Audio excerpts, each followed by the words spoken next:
اللهم صل على محمد النبي الأمي وعلى آله وسلم.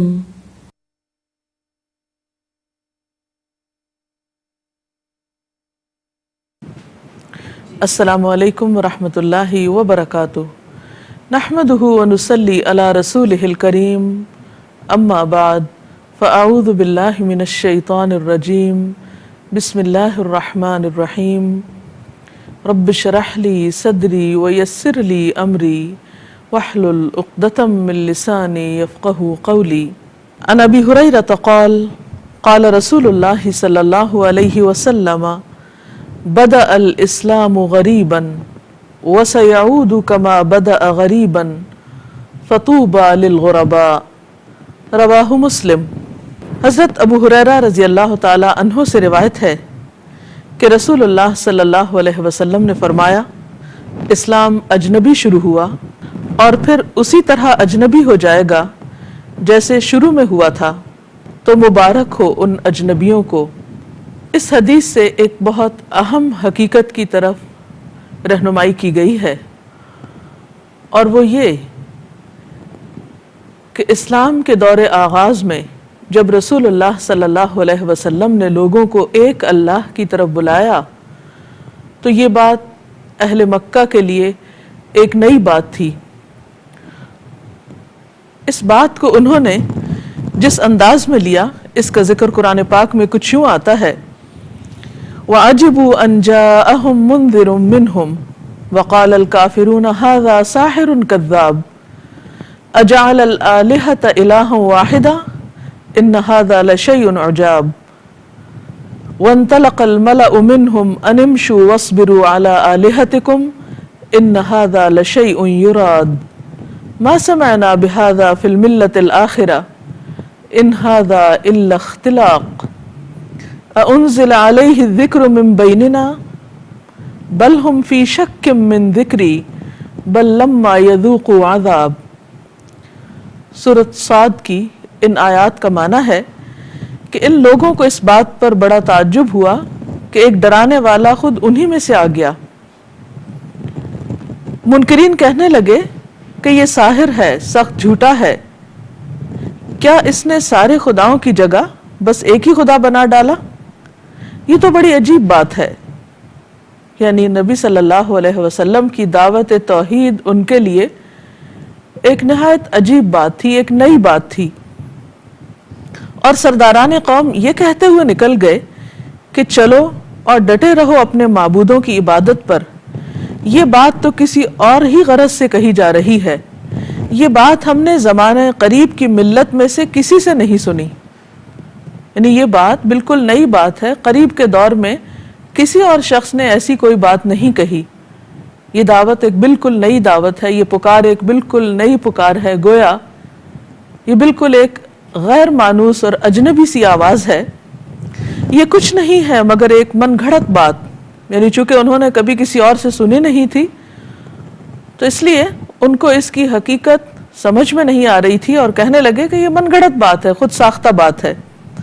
کیا ہمارے درمیان بس یہی ایک شخص رہ گیا تھا جس پر اللہ کا ذکر نازل کر دیا گیا؟ بلکہ وہ میرے ذکر سے یا میرے ذکر کے بارے میں شک میں مبتلا ہیں، بلکہ بات یہ ہے کہ انہوں نے میرے عذاب کا مزہ چکھا نہیں ہے. تو اس سے یہ بات پتہ چلتی ہے کہ رسول اللہ صلی اللہ علیہ وسلم نے جب لوگوں کو اسلام کی طرف بلایا اور لوگوں کی سمجھ میں آپ کی بات محض اس لیے نہ آئی کہ کوئی دوسرا یہ بات کہنے والا وہاں موجود نہ تھا. اور یہ ایک حقیقت ہے کہ ہر دور میں ایسا ہی ہوتا ہے کہ جب زمانے کی عام روش سے ہٹ کر کوئی بھی شخص کسی اور چیز کی طرف بلاتا ہے، خواہ وہ کتنی ہی بڑی سچائی کیوں نہ ہو، کتنی ہی بڑی حقیقت کیوں نہ ہو، لوگوں کو وہ بات جلد سمجھ میں نہیں آتی. عموماً رجحان کیا ہوتا ہے کہ گو ود دا فلو، کہ چلو تم ادھر کو ہوا ہو جدھر کی، وہ کام کرو جو سب لوگ کر رہے ہیں. کیونکہ انسان جب سب لوگوں سے ہٹ کر کوئی اور کام کرتا ہے تو وہ اپنے آپ کو تنہا پاتا ہے. تو آپ صلی اللہ علیہ وسلم نے اس حدیث میں یہ پیشن گوئی کی کہ جس طرح اسلام کے ابتدائی زمانے میں اسلام کی آواز بالکل نئی آواز تھی، وقت کے گزرنے کے ساتھ ساتھ پھر ایک زمانہ ایسا آئے گا کہ یہ آواز نئی ہو جائے گی، اسلام کی سچی تعلیمات، اصل تعلیمات لوگوں کی نظروں سے اوجھل ہو جائیں گی۔ ایک اور حدیث میں یہ بات کچھ اس انداز میں کی گئی ہے، مسند احمد کے الفاظ ہیں، قیل یا رسول اللہ ومن الغرباء قال الذین یصلحون اذا فسد الناس۔ آپ سے پوچھا گیا کہ یا رسول اللہ صلی اللہ علیہ وسلم یہ غرباء کون ہوں گے، یہ اجنبی لوگ کون ہوں گے، یعنی جو آخری زمانے میں اجنبی ہوں گے؟ تو آپ نے فرمایا کہ یہ وہ لوگ ہوں گے جو لوگوں کی اصلاح کا کام کریں گے جب لوگوں میں بگاڑ آ جائے گا۔ اور بگاڑ میں جس چیز کی طرف اشارہ ہے وہ ہے اصل دین کا نگاہوں سے اوجھل ہو جانا، اور دین کے نام پر نئی نئی روایات ایجاد کرنا اور پھر آنکھیں بند کر کے ان روایات کا خود کو پابند کرنا، اور دین اور کلچر کو یا بعض اوقات دین اور روایات کو ایک چیز سمجھنا۔ اگر دیکھا جائے تو آج ہمارے معاشرے میں بھی بہت سے ایسے کام دین کے نام پر ہو رہے ہیں جن کا حقیقت میں دین سے کوئی تعلق نہیں، یا مسلمان آج جو کچھ بھی کر رہے ہیں بہت سے لوگ اسے دین کا حصہ سمجھتے ہیں، اور اس طرح بسا اوقات اصل دین کے بارے میں لوگوں کی رائے متاثر ہوتی ہے اور وہ مختلف چیزوں کا ذمہ دار دین اسلام کو ٹھہراتے ہیں۔ مثال کے طور پر اسلام کا معنی پیس ہے، امن ہے، لیکن بسا اوقات اسلام کے نام پر ایسی سرگرمیاں دیکھنے میں آتی ہیں جن کا اسلام سے تعلق نہیں، لیکن چونکہ مسلمان وہ سب کچھ کر رہے ہوتے ہیں اس لیے وہ سب کچھ اسلام کو بدنام کرنے کا سبب بن جاتا ہے۔ تو آپ صلی اللہ علیہ وسلم نے ایسے لوگوں کو جو بگاڑ کے زمانے میں اصلاح کا کام کریں گے انہیں خوشخبری دی کہ خواہ ان کی آواز غیر مانوس ہی کیوں نہ ہو، خواہ وہ تنہا ہی کیوں نہ ہو، خواہ وہ تعداد میں کم ہی کیوں نہ ہو، لیکن ان کے لیے خوشخبری ہے، یعنی اللہ کی نگاہ میں وہ پسندیدہ ہوں گے۔ ایسے ہی لوگوں کے بارے میں ایک حدیث آتی ہے، حضرت ابو عبیدہ بن جراح روایت کرتے ہیں کہ ہم نے رسول اللہ صلی اللہ علیہ وسلم سے سنا جبکہ ہم آپ کے ساتھ کھانا کھا رہے تھے، وہ کہتے ہیں کہ میں نے کہا اے خدا کے رسول صلی اللہ علیہ وسلم، کیا کوئی ہم سے بہتر ہے؟ ہم آپ صلی اللہ علیہ وسلم پر ایمان لائے اور آپ کے ساتھ جہاد کیا۔ آپ نے فرمایا ہاں، ایک گروہ جو مجھ پر ایمان لائے گا حالانکہ اس نے مجھے دیکھا نہ ہوگا، یعنی جس طرح تم مجھ پر ایمان لائے ہو اور میرے ساتھ مل کر دین کی خدمت کر رہے ہو، بالکل اسی طرح کچھ ایسے لوگ بھی ہوں گے جنہوں نے مجھے دیکھا نہ ہوگا لیکن اسی طرح نہایت خلوص کے ساتھ اور سچے دل کے ساتھ دین پر ایمان لانے والے اور دین کے لیے قربانی کرنے والے ہوں گے۔ تو چونکہ وہ لوگ بن دیکھے ایمان لائیں گے لہٰذا ان کا درجہ بہت بڑا درجہ ہوگا۔ تو فرمایا کہ طوبیٰ للغرباء، ایسے اجنبیوں کے لیے خوشخبری ہے۔ خوشخبری کیوں، یا ان کے لیے ایک ایسا اچھا پیغام کیوں؟ وہ اس لیے کہ انسان جب کوئی ایسا کام کرتا ہے جو سب لوگ کر رہے ہوتے ہیں تو وہ کام کرنا آسان ہو جاتا ہے۔ یعنی آپ اگر وہی بات کر رہے ہیں جو سب لوگ کر رہے ہیں تو آپ کو کوئی جھٹلائے گا نہیں، آپ پر کوئی تنقید نہیں کرے گا، آپ کو کوئی برا بھلا نہیں کہے گا، کیونکہ آپ زمانہ ساز ہیں، آپ لوگوں کا ساتھ دے رہے ہیں، ان کی مرضی کے مطابق بات کر رہے ہیں۔ لیکن جو ہی آپ لوگوں کی مرضی کے خلاف بات کریں گے، لوگوں کی کسی غلطی کی طرف آپ نشاندہی کریں گے، آپ کسی بگاڑ کی اصلاح کرنا چاہیں گے، آپ کسی کو اچھی نصیحت کرنا چاہیں گے، آپ کسی کو حق کی بات کہنا چاہیں گے، تو یقیناً لوگ آپ کی مخالفت پر اتر آئیں گے۔ ایسے میں جب ایک انسان حق پر بھی ہو اور پھر لوگ اس کو جھٹلائیں، ایک انسان سچی بات کہہ رہا ہو اور لوگ اس کو جھوٹا قرار دے رہے ہوں، ایک انسان صحیح راستے پر ہو اور لوگ اس کو گمراہ قرار دے رہے ہوں، تو ایسے میں اس انسان کے لیے یا ان لوگوں کے لیے سروائیو کرنا اور بعض اوقات مشکل حالات کا مقابلہ کرنا نہایت دشوار ہو جاتا ہے۔ تو اس لیے ہم دیکھتے ہیں کہ اللہ کے رسول صلی اللہ علیہ وسلم ایسے لوگوں کو خوشخبری دے رہے ہیں کہ جو اپنی سچائی کی وجہ سے، حقیقت پسندی کی وجہ سے، اللہ کے رنگ میں رنگنے کی وجہ سے اگرچہ معاشرے کے اندر اجنبی ہو کر رہ جائیں، لوگ ان کو ایلین کہنے لگیں، لوگ ان کو مس فٹ قرار دیں، لیکن اللہ کی نگاہ میں وہ بہت عزت کے مقام پر ہیں، ان کی بہت اہمیت ہے اور ان کے لیے خوشخبری ہے۔ دنیا میں ہو سکتا ہے کہ وہ کامیاب نہ ہو، ان کو کوئی اپریشیٹ نہ کرے، لیکن اللہ تعالیٰ کے ہاں ان کے لیے ایک عزت کا مقام ہے۔ ایک اور حدیث سے ہمیں یہ بھی پتہ چلتا ہے کہ جو وقت گزرتا جائے گا اچھے لوگوں کی تعداد کم ہوتی چلی جائے گی، جیسا کہ اسی کتاب کی اگلی حدیث میں آتا ہے، قال النبی صلی اللہ علیہ وسلم يذهب الصالحون الاول فالاول ويبقى حفالة كحفالة الشعير او التمر لا يباليهم الله بالة۔ نبی صلی اللہ علیہ وسلم نے فرمایا، نیک لوگ یا اچھے لوگ یکے بعد دیگرے رخصت ہوتے جائیں گے، یعنی دنیا سے گزر جائیں گے، اس کے بعد جو کے بھوسے یا کھجور کے کچرے کی طرح کے کچھ لوگ دنیا میں رہ جائیں گے جن کی اللہ تعالیٰ کو ذرا بھی پرواہ نہ ہوگی۔ تو اس سے بھی یہ پتہ چلتا ہے کہ آخری زمانے میں اچھے لوگ اجنبی ہو جائیں گے، کم ہو جائیں گے تعداد میں، اور کثرت ان لوگوں کی ہو جائے گی کہ جن کے اندر کوئی خیر نہیں ہوگی، جو گندم کے چھلکے کی طرح، جو کے چھلکے کی طرح ہلکے ہوں گے کہ ایک ہوا کے جھونکے سے اڑ جائیں، جن کی کوئی قدر و قیمت نہ ہو، جن کی کوئی سے نہ ہو، جن کی کوئی اہمیت نہ ہو، یا یہ کہ ریمیننگ ڈیٹس کی طرح، بیکار ردی کھجوروں کی طرح بیکار مال قرار پائیں گے کہ جن کی کوئی مارکیٹ ویلیو نہ ہوگی، دنیا میں جن کی کوئی عزت نہ ہوگی، کوئی نام نہ ہوگا۔ تو ایسے لوگ اللہ تعالیٰ کے نزدیک کوئی قدر و قیمت نہ رکھتے ہوں گے، لا یبالیہم اللہ بالۃ، اللہ تعالیٰ ان کی قطعاً کوئی پرواہ نہ کرے گا کہ وہ کدھر جاتے ہیں، کون ان کے ساتھ کیا سلوک کرتا ہے، کیونکہ ان کے اپنے اندر کوئی خیر نہ ہوگا۔ تو بات یہ ہے کہ ان دونوں حدیثوں کو اگر ہم سامنے رکھیں تو بات یہ سامنے آتی ہے کہ ہمیں یہ نہیں دیکھنا کہ اکثریت کس طرف جا رہی ہے یا زیادہ لوگ کون سا کام کر رہے ہیں۔ کسی بھی کام کے اچھا ہونے کی علامت یہ نہیں کہ زیادہ لوگ وہ کام کر رہے ہیں، یعنی عام طور پر کہا جاتا ہے میجورٹی از اتھارٹی، کہ جو کام زیادہ لوگ کریں وہ ثابت ہو جاتا ہے، وہ ایک ثابت شدہ حقیقت بن جاتی ہے یا وہ قابل قبول قرار پاتا ہے۔ لیکن اسلام کی نظر میں ایسا نہیں ہے۔ اسلام کی نظر میں اچھی چیز خواہ مقدار میں کم ہی کیوں نہ ہو وہی ویلیوبل ہے۔ قرآن پاک میں بھی آتا ہے، قُلْ لَا يَسْتَوِي الْخَبِيثُ وَالطَّيِّبُ وَلَوْ أَعْجَبَكَ كَثْرَةُ الْخَبِيثِ فَاتَّقُوا اللَّهَ يَا أُولِي الْأَلْبَابِ لَعَلَّكُمْ تُفْلِحُونَ۔ اے پیغمبر صلی اللہ علیہ وسلم، ان سے کہہ دیجئے کہ پاک اور ناپاک بہرحال یکساں نہیں ہیں، یعنی ایک طرح کے نہیں ہیں۔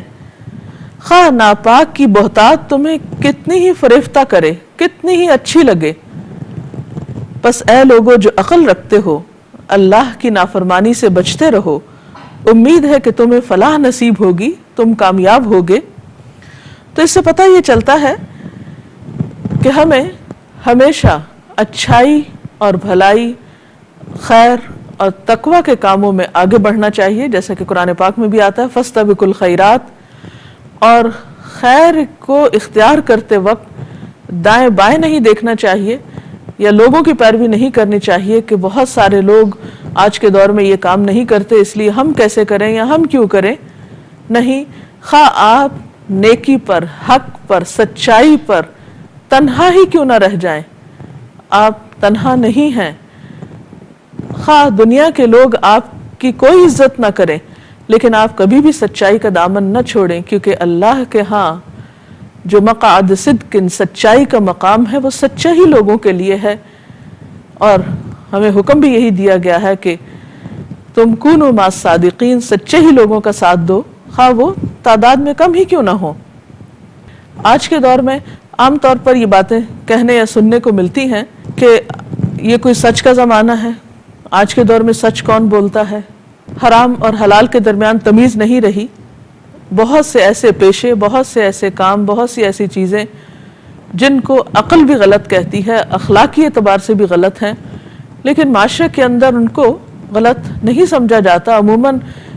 کچھ عرصہ پہلے بھی جو چیزیں برائی سمجھی جاتی تھی،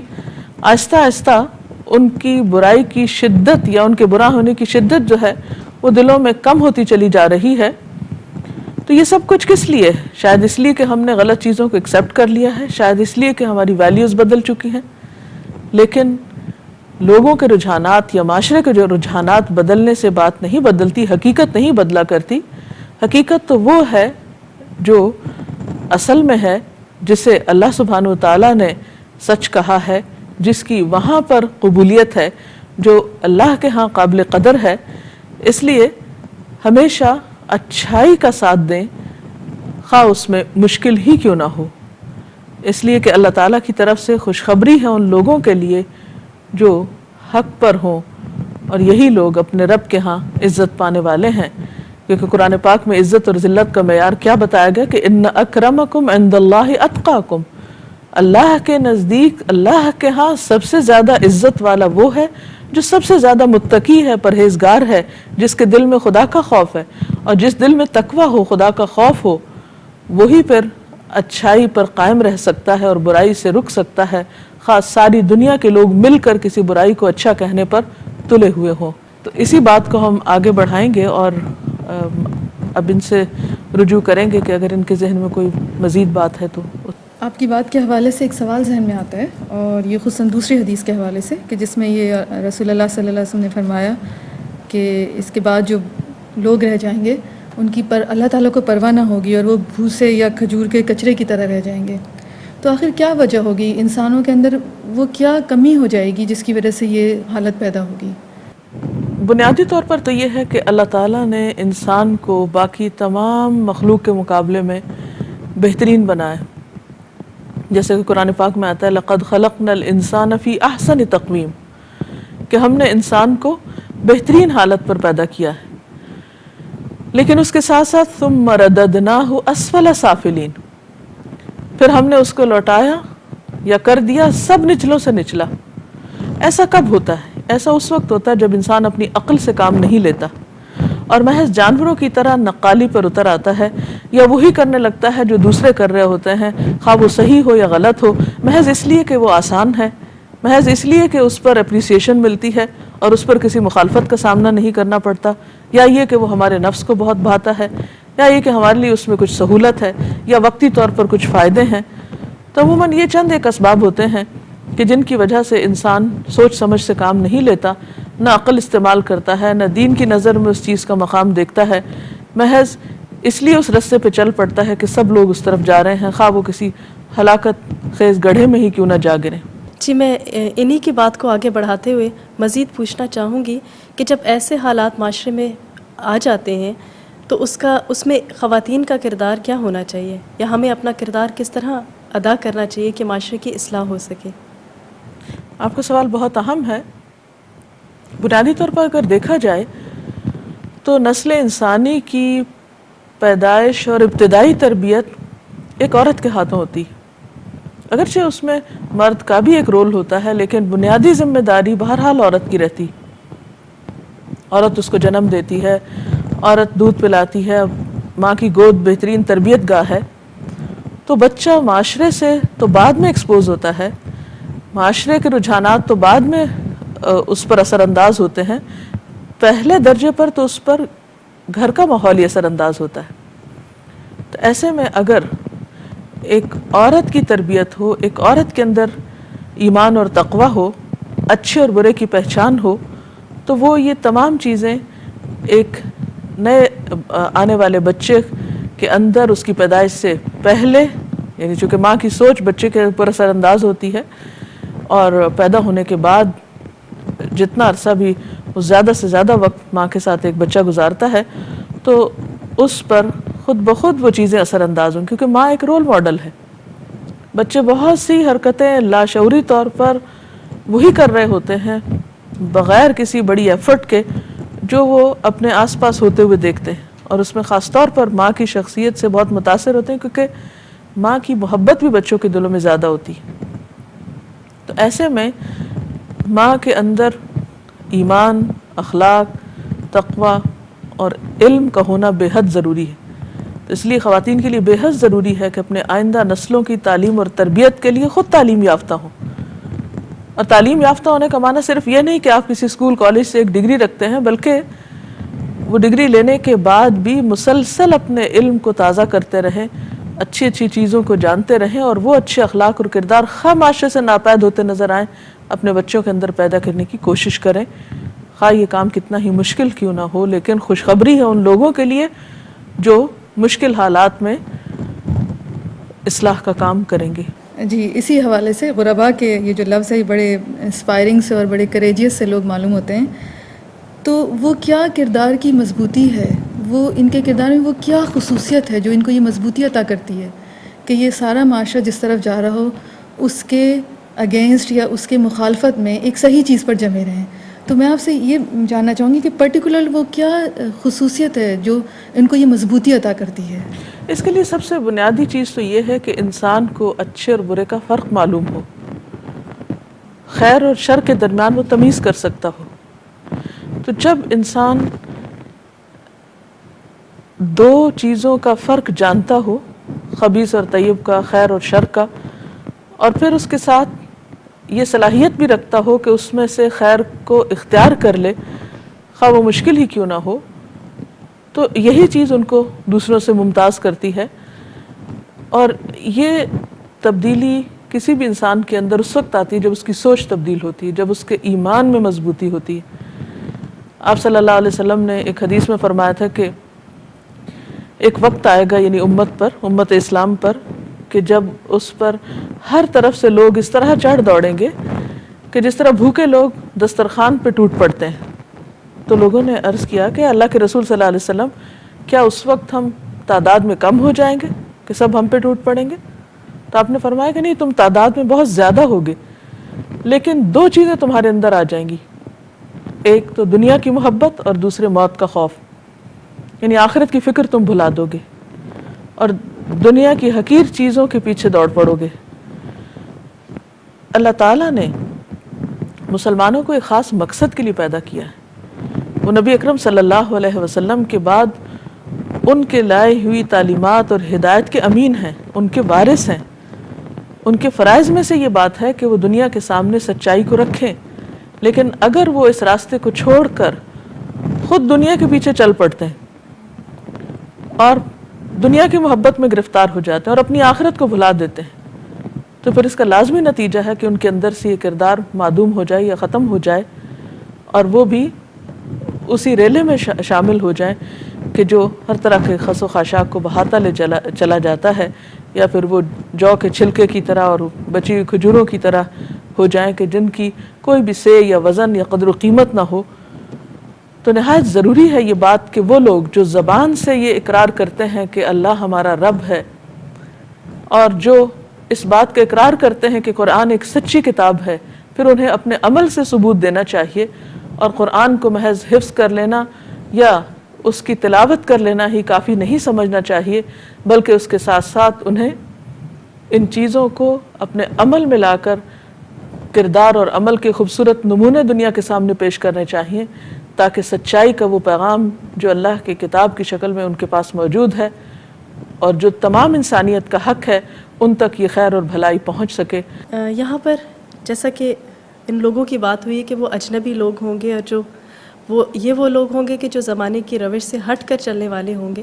تو اس کا کنیکشن کچھ پہلی حدیث سے یوں بن رہا تھا کہ جیسے اس میں بات آئی ہے نا کہ المؤمن قوی خیر و احب الی اللہ، کہ اللہ تعالیٰ کو مضبوط مومن جو ہے وہ زیادہ پسند ہے. تو یوں لگتا ہے کہ یہ قوت جو ہے یہ اسی وقت آتی ہے انسان کے اندر جب ایمان مضبوط ہوتا ہے، تبھی انسان معاشرے کی روش سے ہٹ کر چل سکتا ہے، اور یہی چیز انسان کو مضبوطی دیتی ہے. بالکل. آپ دیکھیں کہ دنیاوی معاملات میں بھی وہ لوگ جو واقعی دنیا میں کوئی فائدہ مند کام کرتے ہیں انسانیت کے، یعنی دین سے ہٹ کر بھی اگر ہم دیکھیں تو انسانیت کے فائدے کے لیے کام کرنے والے لوگ ہمیشہ عام روش سے ہٹ کر ہی چلتے ہیں. یعنی آپ بڑے بڑے سائنٹسٹ کو دیکھ لیجئے، بڑے بڑے اسکالرز کو، مفکرین کو، کہ ان کی زندگیاں عوام کی طرح نہیں ہوتی، وہ عام لوگوں کی طرح نہیں سوچتے، وہ عام لوگوں کی طرح نہیں رہتے، وہ جس خاص فکر میں جیتے ہیں اس کے لیے اسی درجے کی کوشش بھی کرتے ہیں اور پھر اسی درجے کے نتائج بھی پیدا کرتے ہیں. یعنی اگر آپ یہ سمجھیں کہ صرف آپ نقالی کی زندگی جئیں یا جو لوگ کر رہے ہیں آنکھیں بند کر کے وہی چلتے چلے جائیں، نہ آپ کی سوچ میں کوئی کریٹیوٹی ہو، نہ آپ کے کام میں کوئی فائدہ مند چیز ہو، تو یہ تکلیف اٹھائے بغیر اور محنت کیے بغیر ایسا نہیں ہو سکتا. ایک نئی روش اختیار کرنے کے لیے اور لوگوں کو فائدہ پہنچانے کے لیے بہرحال تکلیف اٹھانا ضروری ہے. اور دنیاوی اعتبار سے بھی جیسے قرآن پاک میں آتا ہے وَأَمَّا مَا يَنْفَعُ النَّاسَ فَيَمْكُثُ فِي الْأَرْضِ، کہ جو چیز لوگوں کو فائدہ دیتی ہے وہ زمین میں ٹھہر جاتی ہے، جم جاتی ہے، وہ کم ہوتے ہوئے بھی ایک قوت رکھتی ہے، وہ ہر چیز کا، ہر آندھی طوفان کا مقابلہ کر سکتی. تو آخری زمانے میں ایسے لوگ اگرچہ کم ہوں گے لیکن کم ہونے کے باوجود بھی مضبوط کردار کے حامل ہوں گے. تو جو مطلوب چیز ہے یعنی ایک قوی مومن کے لیے وہ کردار کی مضبوطی، اور کردار کی مضبوطی اس وقت آتی ہے جب وہ سارے کام کیے جائیں جن کی طرف نبی صلی اللہ علیہ وسلم نے اشارہ کیا کہ خیر اور بھلائی کی حرص رکھی جائے، اللہ سے مدد مانگی جائے اور عاجز ہو کے نہ بیٹھ جایا جائے، سستی نہ کی جائے اور کوشش نہ چھوڑ دی جائے، اور تکلیفوں میں بھی اور ناکامیوں کی شکل میں بھی حسرت اور ندامت اور غم میں وقت گزارنے کی بجائے آگے کی طرف دیکھا جائے، بگاڑ کی اصلاح کی جائے اور قدم و قدم آگے بڑھتا چلا جائے انسان. تو اللہ تعالیٰ سے دعا ہے کہ ہمیں بہترین کاموں کی توفیق عطا فرمائے. اس کے ساتھ ہی ہمارے آج کے پروگرام کا وقت ختم ہوتا ہے. اجازت چاہتے ہیں. السلام علیکم ورحمۃ اللہ وبرکاتہ.